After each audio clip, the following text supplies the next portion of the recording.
right. We got a lot of work to do today. A lot of reading. Get your reading glasses out. If you got a Bible, we're going to be in John 1, but we're going to move around a little bit today. If you don't have a Bible, there should be one in the seat back in front of you. If you scan the QR code in the seat back in front of you and like to use your phone, you can download the Awaken 514 app. There's a Bible tab there. You could read along with us.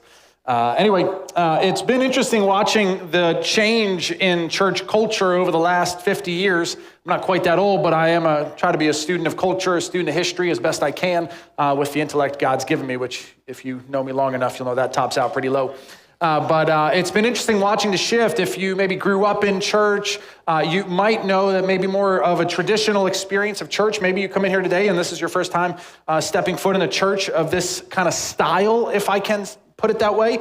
But maybe you're used to a more traditional style of church. You grew up in a place where, you saw beautiful cathedrals. It was a much more what they call liturgical type service where there was a lot more elements that were more systematic, if you will, more symbolic, if we can say that. And maybe there was architecture and paintings or statues and things of those nature. And you just kind of knew, like the guy who got up to preach on Sunday was maybe wearing a robe or a suit or a collar. I need to get one of those. I think you get free coffee at Starbucks at one of those. But at the end of the day, like maybe that was your experience, right? And that was probably the experience for most of church history. I think when you track over the last 2,000 years, church has been very traditional.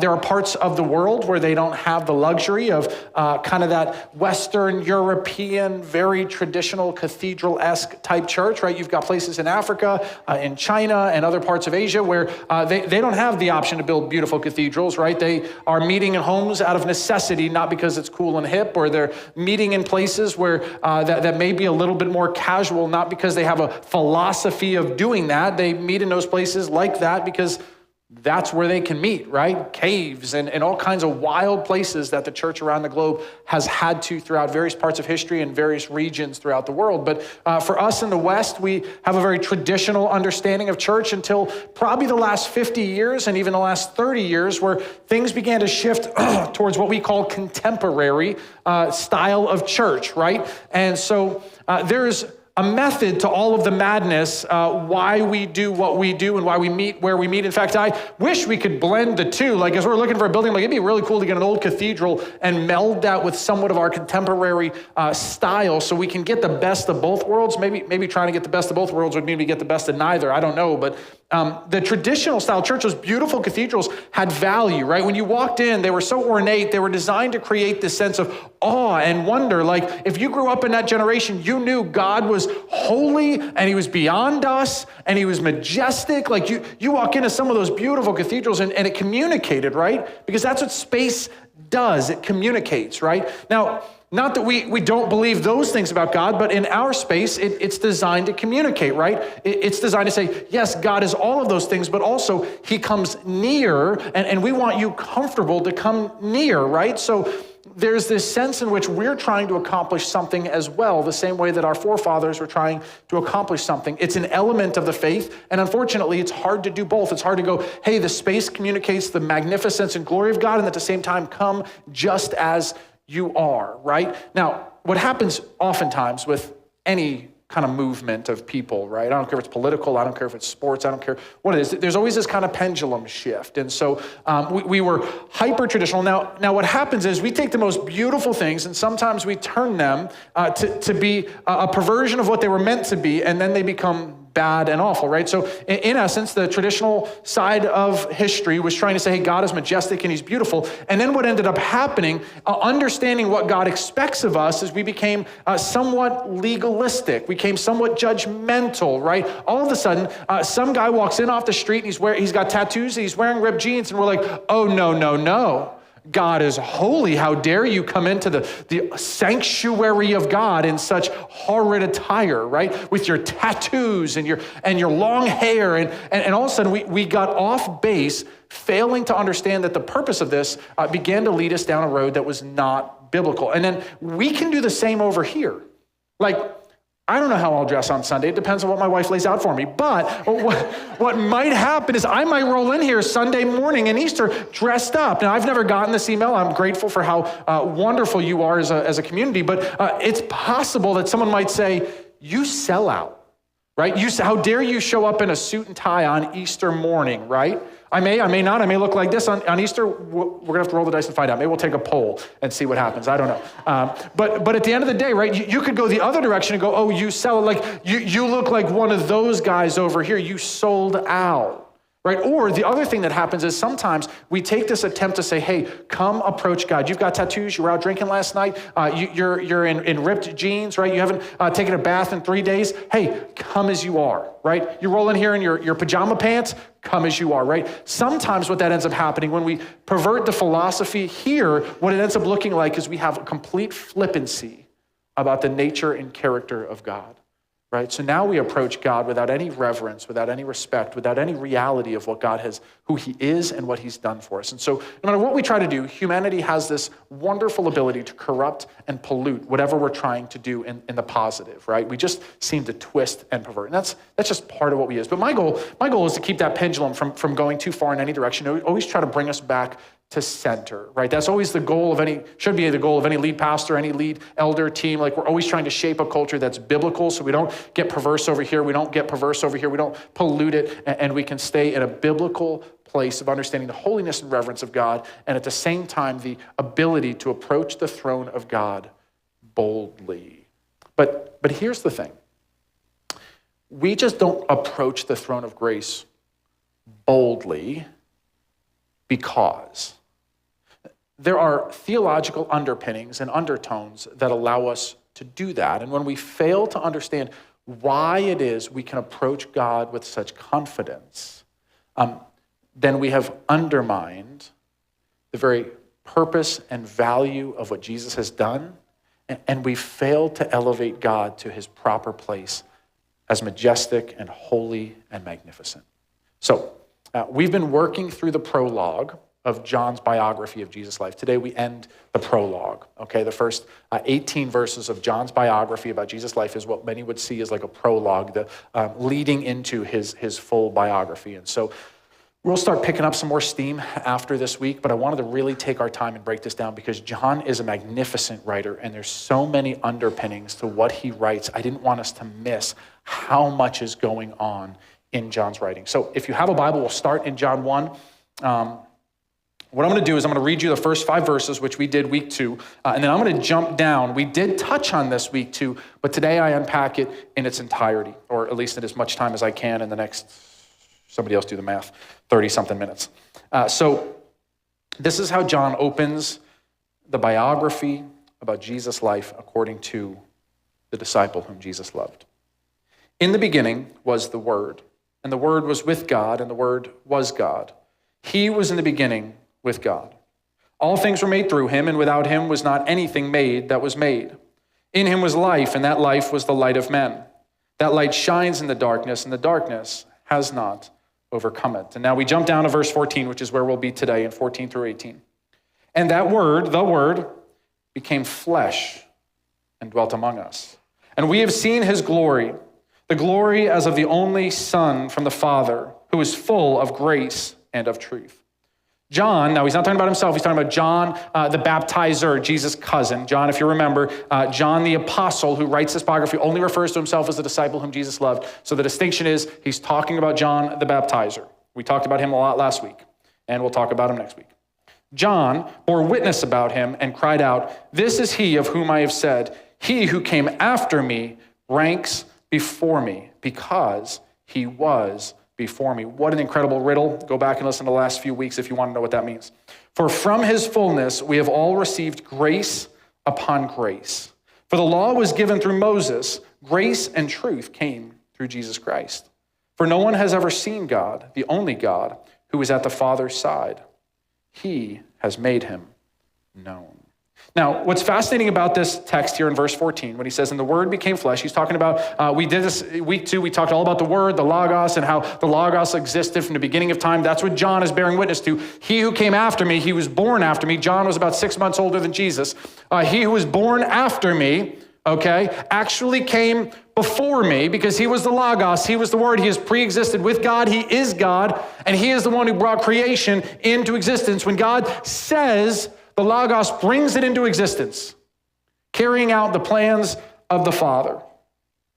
And then he says something powerful, that the Word became flesh and dwelt among us. Now, this word dwelt is the same idea for the Hebrews of tabernacled amongst them. Now, I want to take some time on this idea because, again, as John's writing, there's all of this communication that's happening between him and his audience, and I don't want us to miss the incarnation, what we celebrate at Christmas. So today, a few weeks before Easter, we celebrate Christmas. You're welcome. I hope you brought gifts. So the incarnation is really God putting on flesh, stepping out of heaven and stepping into his own creation, a creation that he made perfect, broke by his own creation. They broke it. We broke it. We sinned. We allowed decay and sin to enter into God's perfect creation. And yet God himself steps out of heaven, out of perfection, out of his holiness and off of his throne and steps into creation. Not as a powerful Superman type being, but as a child born to a woman, born in a manger, born without riches and without glory into a humble estate in a little town nobody cared about. This is a profound expression that I know we celebrate at Christmas and we light candles and it's beautiful, but John is speaking deeply to his Jewish audience. So he's writing to the ancient Greeks. He's also writing to Jews all simultaneously, basically everyone who would have been reading this. But to the Jews, this had a profound understanding of the tabernacle.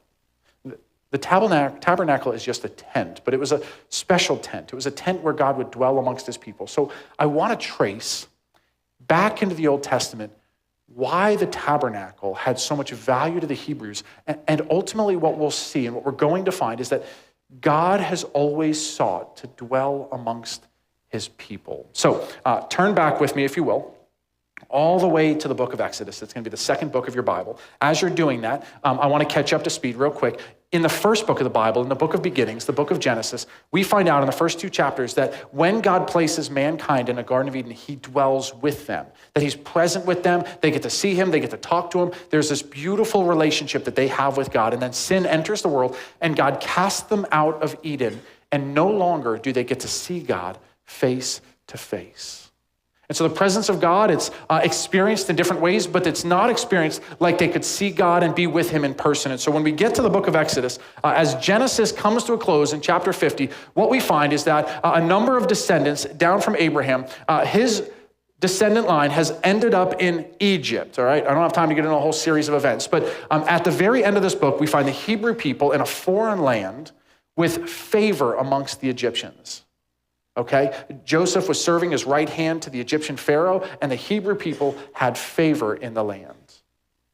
And then we turn the page to Exodus 1, and we find out that a new Pharaoh comes to power and is threatened by the vast population that is happening amongst the Hebrew people. What if these people one day wake up and realize they outnumber us and they take what's ours?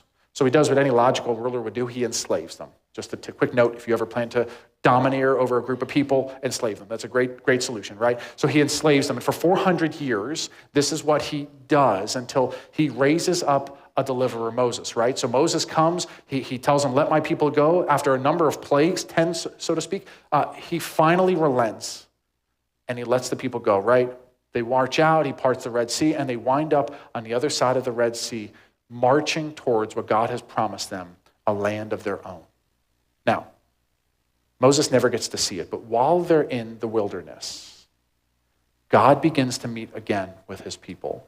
And he meets with Moses on Mount Sinai, and he gives him the law, and he begins to give him instructions on how they might organize themselves into a nation and once again meet with God. And so we're going to be in Exodus 20, I think it's 35 actually. No, I'm sorry, I'm lying, 25. So the first thing God is going to, not one of the first, but one of the first things he tells them is how they can meet with him. Now, just in the chapter before, I'm not going to read it, but in chapter 24 is when he goes up on the mountain and God establishes a new covenant with Moses. Again, reminding him, you're going to be my people. He said it to their forefather Abraham, you are going to be the father of a lineage, and they will be my people. And so he renews this covenant, and with him are a couple of guys, okay?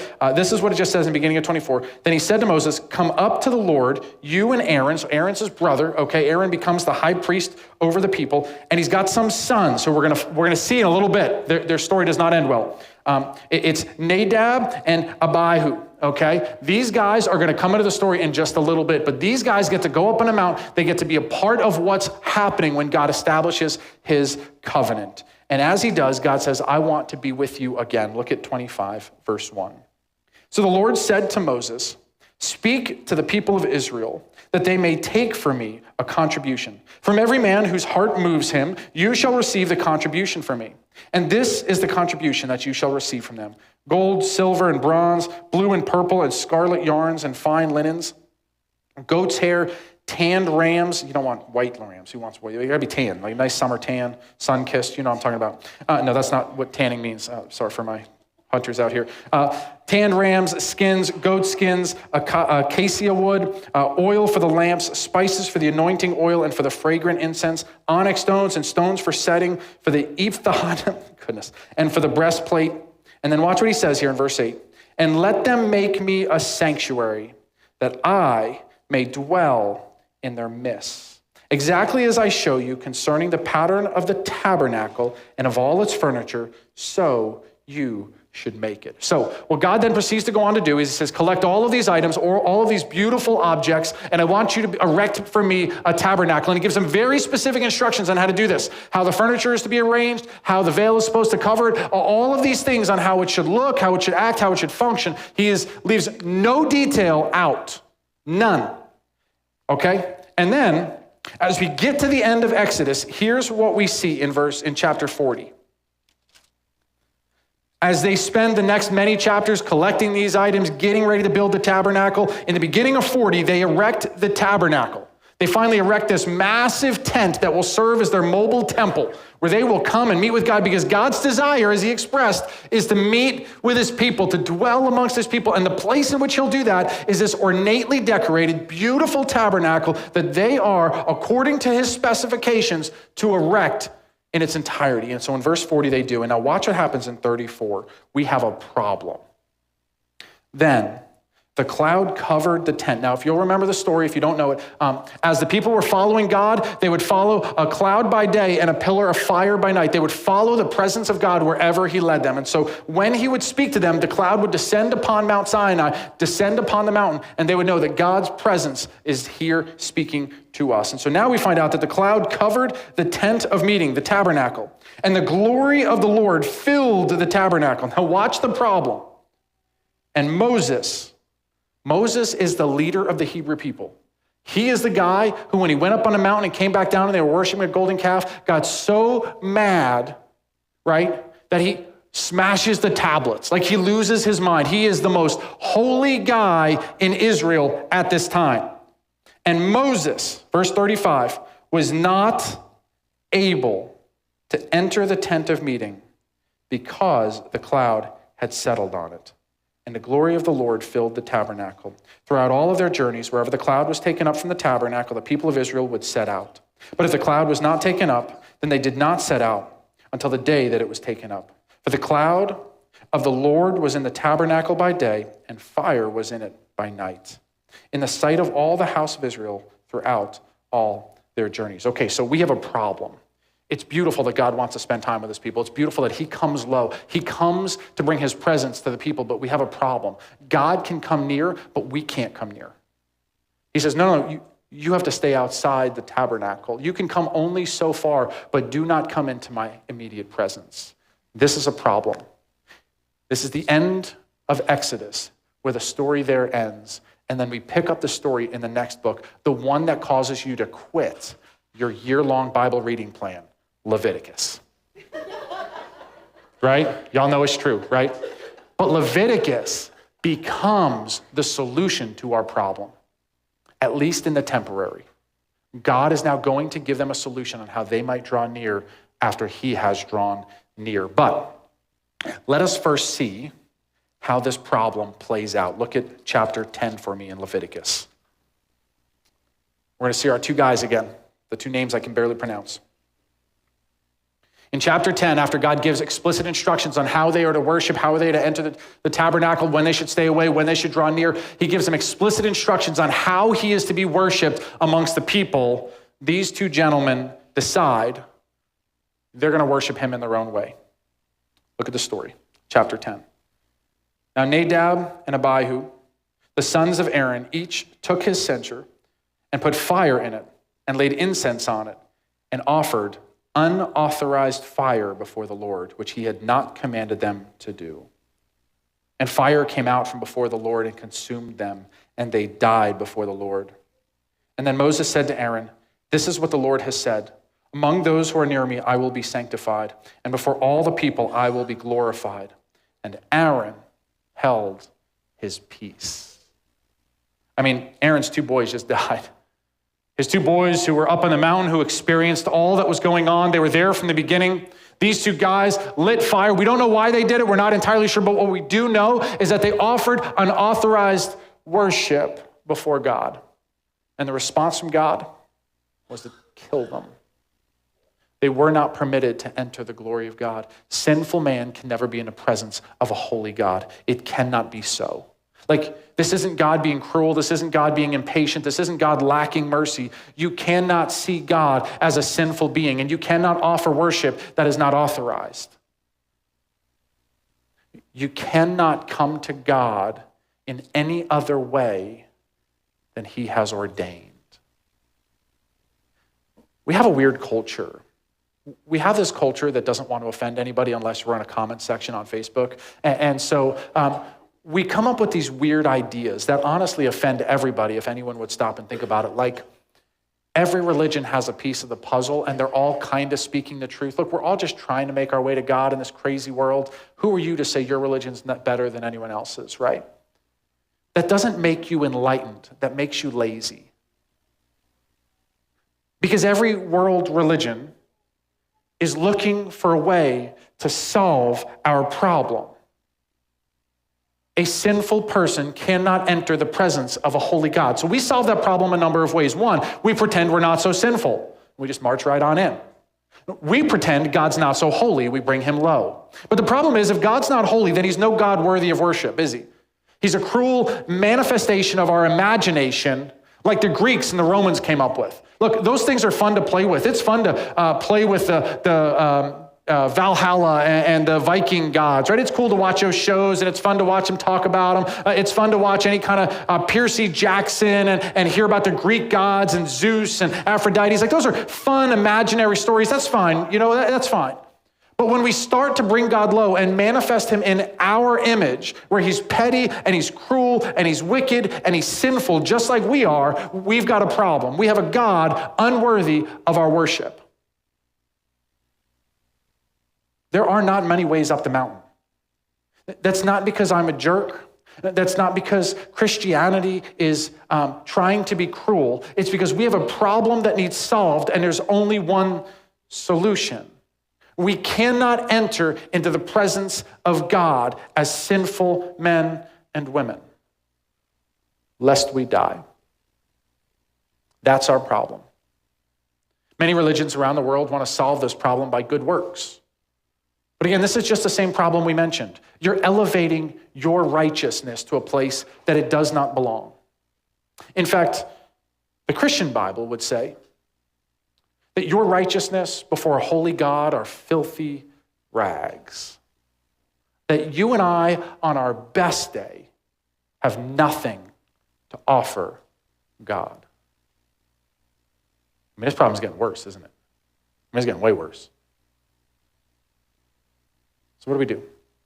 Well, I'm not going to answer the question quite yet, but I want you to see one more. I want you to see one more because I just want to keep painting how bad this actually is. Turn over to 2 Samuel chapter 6 for me.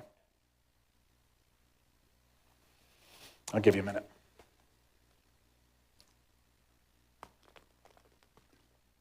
This story is going to take place If you remember the story of King David, he's a little shepherd boy, slays a giant, right? I actually think it's out Sight and Sound. I think out in Lancaster is actually doing David right now. But if you remember the story, he grows up to become king over Israel, right?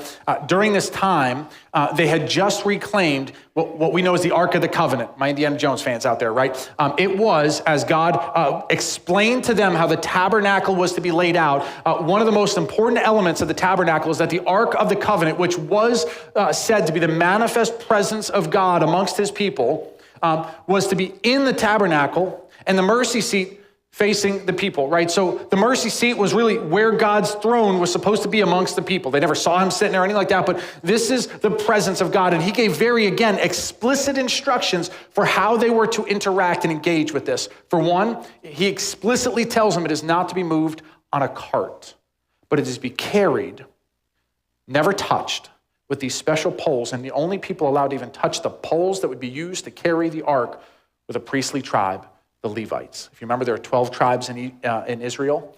One of those tribes was of Aaron's line, Moses' brother. They were going to be the priests for the Israelite people. So from his lineage down, they were the priests, and they alone were allowed to touch it. Now, the Philistines had put it on a new cart and transferred it back to the Israelites. And the Israelites begin to transport it into Jerusalem on a cart, following in the footsteps of their pagan brethren. We got a problem here. Already we're off to a terrible start. Now, David is a man after God's own heart. I don't think he did this out of any intentional disrespect to God and to the ark, but we've got a problem. Now, watch what happens. Chapter 6, we'll start in verse 1. David again gathered all the chosen men of Israel, 30,000. And David arose and went with all the people who were with him from Baal Judah to bring up from there the ark of God, which is called by the name of the Lord of hosts, who sits enthroned on the cherubim.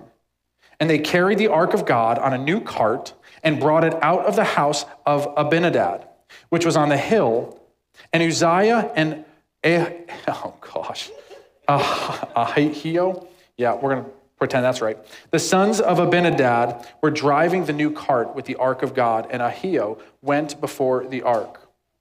And David, verse 5, and all the house of Israel were celebrating before the Lord with songs and lyres and harps and tambourines and castanets and cymbals. Okay, so here's the scene. They're bringing the ark up, bringing it to Jerusalem, and as they do, they're celebrating. I mean, it's like the marching band has come out. Like they are excited to finally bring the presence of God into the city of Jerusalem, God's holy city. Now watch what happens. Verse 6. And when they came to the threshing floor of Nacon, Uzzah put out his hand to the ark of God and took hold of it, for the oxen had stumbled.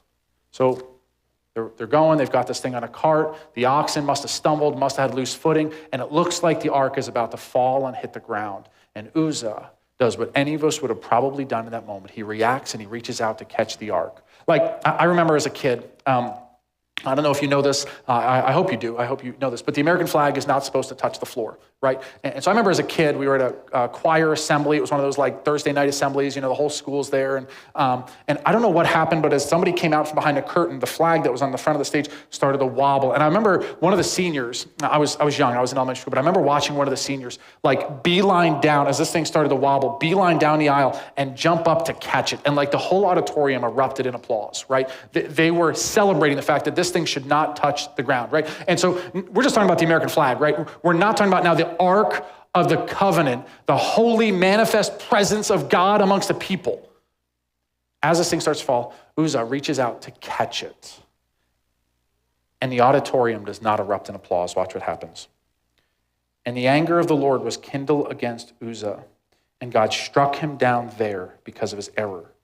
And he died there beside the Ark of the Covenant. Now, as often as you can, whenever you're reading the scriptures, I want to encourage you to ask questions of the scriptures, right? So here, as we read this, we get this very interesting line. It says that God struck him down there because of his error. So if you're like an annoying middle child, you were that like why kid as a kid, like why? Here's a great place to ask, what was his error? And the error was that he thought he was holier than the dirt. The dirt obeys God. The animals, the rocks and the trees, the winds and the rains, all obey the Creator God. We don't.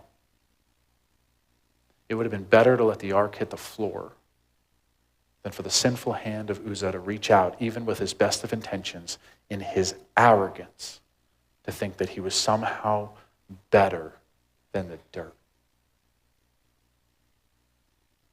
Welcome to church.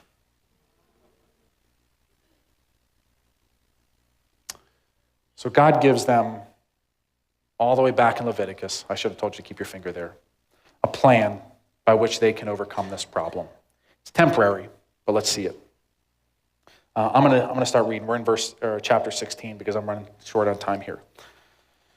The Lord spoke to Moses after the death of his two sons of Aaron. So we get an echo back to chapter 10. When they drew near before the Lord and they died. And the Lord said to Moses, tell Aaron your brother not to come at any time into the holy place inside the veil, before the mercy seat that is on the ark, so that he may not also die. For I will appear in the cloud over the mercy seat. But in this way Aaron shall come into the holy place with a bull from the herd for a sin offering and a ram for the burnt offering. He shall put on the holy linen coat and shall have the linen undergarments on his body, and he shall tie the linen sash around his waist and wear the linen turban. These are the holy garments. He shall bathe his body in water and then put them on. And he shall take from the congregation of the people of Israel 2 male goats for the sin offering and 1 ram for the burnt offering. Aaron shall offer the bull as a sin offering for himself. He takes the bull and simply offers this bull as an offering for his own sin. Then he shall take the 2 goats and set them before the Lord at the entrance of the tent of meeting. And Aaron shall cast lots over the 2 goats, 1 lot for the Lord and the other for Azazel. And Aaron shall present the goat on which it fell to the Lord and use it as the sin offering. But the goat on which the lot fell for Azazel shall be presented alive before the Lord to make atonement over it, that it may be sent away into the wilderness to Azazel. Aaron shall present the bull as a sin offering for himself and shall make atonement for his own sin for his house. He shall kill the bull as a sin offering for himself, and he shall take a censer full of coals of fire from the altar of the Lord, and 2 handfuls of sweet incense, beaten small, and he shall bring it inside the veil, and put the incense on fire before the Lord, that the cloud of the incense may cover the mercy seat that is over the testimony, so that he may not die. And he shall take some of the blood of the bull and sprinkle it on it with his finger on the front of the mercy seat on the east side, and in front of the mercy seat he shall sprinkle some of the blood with his own finger 7 times. So the first thing we see is that Aaron can't even enter this holy place. He cannot even enter. Now we're going to find out that this happens once a year. This is what Jews today would call Yom Kippur. We know it as the Day of Atonement. One time a year, this is what's going to happen. Every single day, they're going to be in the holy place making atonement for the sins, and God gives plenty of explanation as to how they're meant to do that. But then here in chapter 16, we find out that one day of year is going to be the Day of Atonement, where in order to enter the most holy place, there was a holy place, a veil, and then the Ark of the Covenant sat in the most holy place, the Holy of Holies. In order to enter that place, he had to first present himself sinless and blameless and perform this sacrifice for his own sin and the sins of his house. Now, history, tradition, it's not in the Bible. I'm not sure exactly where it got started. Sometime, I think, in like the 13th century, but started using an illustration to describe just how terrified they were as they would do this ceremony, hoping not to not cross a T or dot an I. As they would enter, the high priest who was performing this would have a rope tied to their leg in case they dropped dead inside the holy place. They could drag them out. Nobody was allowed to go in and get them, so they could drag them out. Now, this is just what tradition tells us. There's nothing here that tells us that, but this was how serious they took this offering. Now, what he's going to go on to tell us is this. Watch, verse 15. Then he shall kill the goat for the sin offering that is for the people and bring its blood inside the veil and do with its blood as he did with the blood of the bull, sprinkling it over the mercy seat and in front of the mercy seat. Thus he shall make atonement for the holy place because of the uncleanness of the people of Israel and because of their sins. And so he shall do for the tent of meeting, which dwells with them in the midst of their uncleanness. No one may be in the tent of meeting from the time he enters to make atonement in the holy place until he comes out, and has made atonement for himself, for his house, and for all of the assembly of Israel. Then he shall go out to the altar that is before the Lord and make atonement for it, and shall take some of the blood of the bull and some of the blood of the goat and put it on the horns of the altar all around. And he shall sprinkle some of the blood on it with his finger 7 times and cleanse it and consecrate it from the uncleanness of the people. Now watch what happens to the two goats. And when he has made an end of the atoning for the holy place and for the tent of meeting in the altar, he shall then present the live goat. And Aaron shall lay his hands on its head and confess over it the iniquities of the people and all their transgressions and all their sins. And he shall put them on their head of the goat and send it away into the wilderness by the hand of the man who is readiness. And the goat shall bear all of the iniquities of itself to a remote area, and he shall let the goat go free into the wilderness. So let me explain what's happening. First, he makes a sacrifice for himself. Then he goes in and he takes these 2 goats. He casts lots, which is like rolling dice, basically, to figure out which one's basically getting killed and which one gets to go free. The one gets killed for the sins of Israel. It becomes the sacrifice. And then the other one, he lays his hands over the goat and he prays the sins of the people over that goat and then lets that goat go free. The term that it came to be known by was the scapegoat, not the scapegoat. I asked ChatGPT what an scapegoat would look like, and this is what it gave me. I mean, it's getting pretty good. I'm not going to lie. Its eyes are a little weird. Someone pointed that out earlier. But that dude's holding on for dear life. That goat is trying to escape. I thought that was pretty clever. But here's what we have. We have got establishing a portrait of blood, which represented for the Hebrew people the life source being taken as a penalty for sin. And another goat getting to go free with the sins of Israel prayed over it. Tell me, thousands of years before Jesus comes, God is not introducing a complex and beautiful foreshadowing of what would come in Jesus Christ. Now, we still have a problem. Once a year, this ritual would take place. Otherwise, Aaron or whoever was high priest could not enter into the tent, to the most holy place to be with God. So God has still come near, but we cannot draw near to him. Now, flip all the way to the back to the book of Hebrews, and then we'll be done. The book of Hebrews was written to the Hebrew people to help explain how Jesus is the fulfillment of all we have just seen. That there's this great chasm between man and God, that the punishment and the penalty was life. God tells Adam and Eve, if you sin, you will die. For the penalty of sin is death. In chapter 9, the author to the Hebrews starts to unpack some of this for us. Now, even the first covenant, he's talking about the covenant, the promise, the regulations that we just read about, had regulations for worship and an earthly place of holiness. Okay, so we understand that. It had regulations, there was a way in which they would worship, there was an actual physical place for them to worship. For a tent, there it is again, was prepared. The first section, in which were the lampstands and the table and the bread of the presence, it is called the holy place. Behind the second curtain was a second section called the most holy place, having the golden altar of incense and the ark of the covenant covered on all sides with gold, in which was the golden urn holding the manna, and Aaron's staff that budded, and the tablets of the covenant, which were the 10 Commandments. Above it were the cherubim of glory overshadowing the mercy seat. Of these things we cannot now speak in detail. By this point in history, they are lost. Okay, Indiana Jones found it, but we don't know where it went after that. So at this point in history, they're lost, but he just laid out everything we have now done up to this point. These preparations having thus been made, the priest would go in regularly to the first section, performing their ritual duties. But into the second, only the high priest goes, and but once a year, not without taking blood, which he would offer for himself for the unintentional sins of the people. By this, the Holy Spirit would indicate that his way into the holy place is not yet opened. As for the first section, it still stands, which is symbolic for this present age. Now watch. According to this arrangement, gifts and sacrifices are offered that cannot perfect the conscience of the worshiper, but deal only with food and drink and various washings and regulations for the body imposed until the time of Reformation. Now let's jump down to verse 23. Oh no, I'm sorry, 15. Let's do that. Nope, I'm lying. Let's do 11. Let's just keep going. Now we got time. But when Christ appeared as the high priest of the good things that have come, even though the greater and more perfect tent, not made with hands, that is, not of this creation, he entered once for all into the holy place, not by means of the blood of goats and calves, but by the means of his own blood, thus securing an eternal redemption. Now, I want you to understand what he just said there. He says that Christ came as the high priest, right? So we're talking about the high priest was the only one who could enter into the tabernacle, right? So here, the high priest came, but he did not come, right? The tent of meeting was not made with human hands.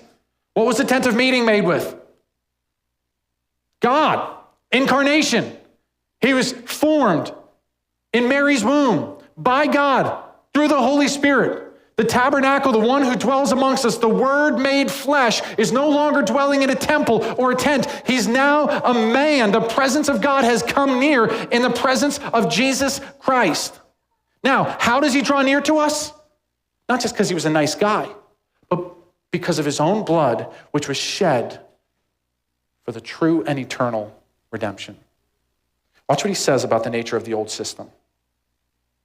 For if the blood of goats and bulls and the sprinkling of defiled persons with the ashes of a heifer sanctify for the purification of the flesh, how much more will the blood of Christ, who through the eternal Spirit offered himself without blemish to God, purify our conscience from dead works to serve the living God? This is what it means that the Word was made flesh and dwelt among us. The Hebrew people had this deep and rich understanding that God kept coming to them and being present among them. But they also had this incredible knowledge that they could not approach God in closeness. They could not look upon him face to face. They could not draw near to him with any kind of boldness, lest they die. When we draw near without an understanding that the only reason that's possible is that God himself first came near in the person of Christ and then died for our sins. When we think anything else allows us to draw near, we're doing what the pagans do. We are thinking somehow that God is all our Father and we're all welcome to draw near to him. That he turns a blind eye to no one and a deaf ear to no one. It's not possible to draw near without the blood of Christ. He says, even the blood of goats and bulls, these could not save you. And why did God do it? Is he just bloodthirsty? No, he was laying the foundation so that he could bring Christ into a culture who would see and understand what must happen for the payment and penalty of their sin. We are no better than the dirt. In fact, we are worse. And when you properly understand where you are in the pecking order, you marvel all the more that God stepped out of heaven to die for lowlier than the dirt people. When we get to John 3:16 and we read, for God so loved the world that he gave his only begotten Son, you might marvel at it once again with fresh eyes. It might not fall on deaf ears because that's the most popular verse and you know it already. Yeah, I know that. Can we move on to something deep and profound? We're in it, man. We're in it. And the Hebrew people understood the profound weight of who Jesus was and what he did, at least those who received him. This author sits and marvels at thousands of years of God progressively revealing himself to humanity, solving our greatest problem. No other religion can say they've solved this problem. The blood of goats and bulls won't do it. Your good works won't do it. So some of us, we come in and we go, I've heard people say this before, like, oh, I just thought the walls would fall down on me. Or I meet guys outside the church like, if I showed up on Sunday, the walls would cave in. The worst part for me about that is there's a partial truth to it. You're right. The whole thing would collapse around you. Fire might blow out from the tent and consume you. But for Christ, you come as you are, and he draws near. And then we get this incredible, incredible picture that makes no sense to the Hebrew people if they do not understand the gospel of Jesus Christ. Chapter 10, he says this, "For since the law was but a shadow of the good things to come, instead of the true form of these realities, it can never be by the same sacrifices that are continually offered every year, year after year, to make perfect those who draw near. Otherwise, they would not have ceased to be offered. Since the worshipers having been once cleansed, would no longer have any consciousness of sins. But in these sacrifices, there is a reminder every single year that it is impossible for the blood of bulls and goats to take away sins. Therefore, brothers," he says in 19, "since we have confidence to enter the holy places by the blood of Jesus, by the new and living way that he opened for us through the curtain that is through his flesh. And since we have a great high priest over the house of God, let us draw near with a true heart in full assurance of faith, with our hearts sprinkled clean from an evil conscience and our bodies washed with pure water." Again, we draw near because of what Jesus has done. Maybe you've been on the fence about faith. Maybe you're not really sure how this whole thing works. Maybe this Old Testament, New Testament stuff doesn't really make sense together. You're like, well, why don't they offer sacrifices? That's weird.